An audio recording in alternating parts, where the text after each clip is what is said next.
Hello guys and girls, welcome to a TryHard Diablo 3 guide. Today we'll be discussing how to craft the Infernal Machine and where to find the items. So let's quickly talk about what the Infernal Machine is.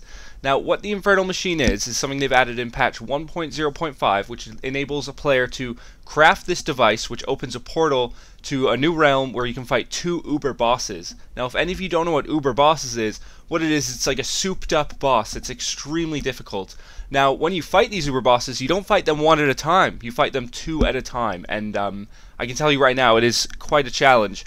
So what they've done is you have to craft this machine yourself, and yeah, you go from there. So we're going to talk about how to craft the machine and exactly where to find all the items. So let's discuss how to craft the machine.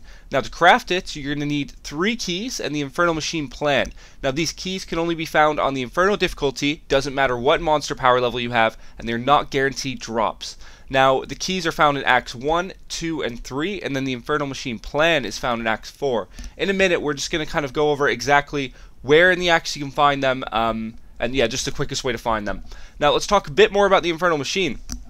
Now, when you open the Infernal Machine, you can spawn, well, it does spawn 2 bosses. There's the Realm of Discord, the Realm of Chaos, and the Realm of Turmoil. In the Realm of Discord, you will find King Leoric and Magda. In the Realm of Chaos, you will find Gom and Ragnoth. And in the Realm of Turmoil, you'll find Siege Breaker and Zoltan Cool.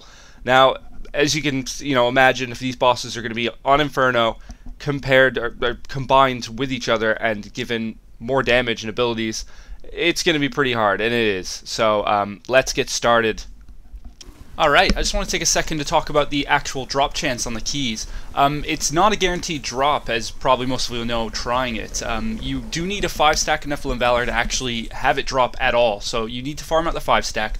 I would recommend monster power 2 to 3. Anywhere above that doesn't seem too efficient. I did farm out the majority of my keys in monster power 10, mainly because it's a guaranteed drop chance in monster power 10, but for the vast majority of players, they can't really do monster power 10 because it is quite insane. So I would recommend 2 to 3. If you're going above that, it's just not efficient, because if you take half an hour to farm out 5 stacks and kill the boss, it doesn't drop, then it kind of sucks really. So 2 to 3 will kind of guarantee a 10 to 15 minute run. So that's what I'd recommend. If you can do monster power 10, obviously do monster power 10. Takes a bit longer, but it guaranteed drops, so you 100% get it. Okay, we're going to start this off in Act 1, and then we're going to move to 2, 3, and then 4. You're going to want to make sure you're on the Inferno difficulty, pick Quest 10, or anything past, I think it's Quest 5, and you'll be fine. Make sure you stack up your 5-stack of Nephilim Valor before you get started, and then head over to the Fields of Misery waypoint. Now, you want to search around the Fields of Misery for the actual key holder. He could be anywhere in it, so make sure you check every little kind of nook and cranny, because sometimes he hides in like little corners, and you walk past him and don't realize.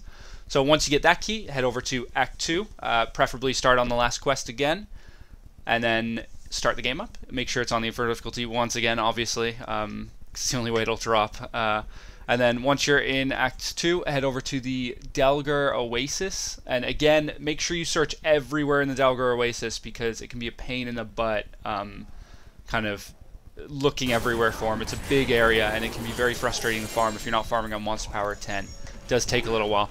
So once you find him, kill him, grab the key, and we'll head over to Act 3. Okay, so Act 3, again, you can start at anything past the last quest will work. And you're going to want to head over to, preferably anywhere you can get 5 stacks quickly. I'd say keep depths 1 or 2. Normally you can get them up very, very quick. The actual key holder will be in Stonefort, which is actually quite a nice change because he's very easy to find. It's a very linear zone.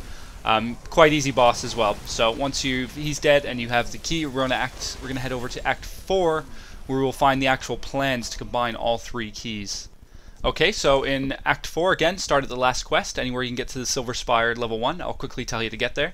You go through the waypoint to the Crystal Colonnade, it's called, and then from the Crystal Colonnade you go to the Gate of the Silver Spire. Now the Gate of the Silver Spire will bring you to the Silver Spire level 1, where you will find the guy who holds the plans.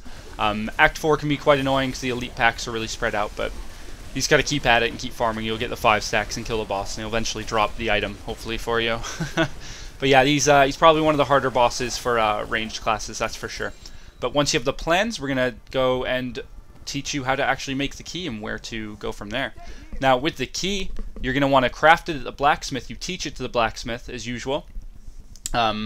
As you can see, you just kind of right click on it in the Forge Weapons, and then to get it, just go from the show item, go from show, and then have materials, and then it'll find it instantly for you. Now once you do that, you just craft it as you would craft any blacksmithing item, and you go from there. There you go, you have your Infernal Machine, and you can go and fight your elite bosses. Now to fight the elite bosses, you want to head over to Act 1, and in Act 1 you can start on any quest you want, it doesn't matter.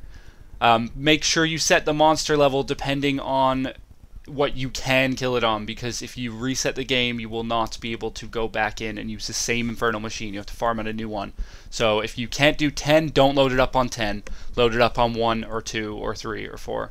Now in Act 1, you want to move up to the area kind of above Kane's house, and you break the door open, which is kind of a new secret area. It's called the Herodric Abode, where you will actually activate the Infernal Machine. So you just run anywhere into the room and you get going. You click your Infernal Machine, and then there's the portal, and you can enter in and enjoy your crazy mode bosses. You will fight 2 bosses at random, and they are very, very hard. So if you're doing it on Monster Power 10 like I've been doing it, good luck. It's a challenge, and you'll have a lot of fun.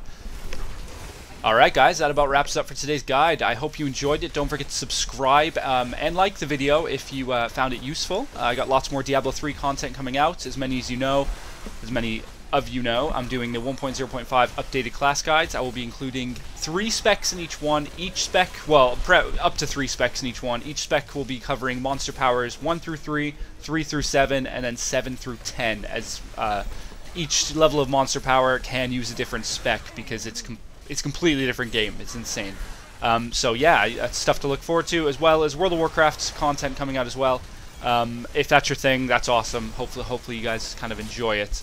If not, you don't have to watch it. Just stick around for the Diablo stuff. So again, guys, thanks for watching. Don't forget to subscribe, and I will see you all in 1.0.5. Bye-bye.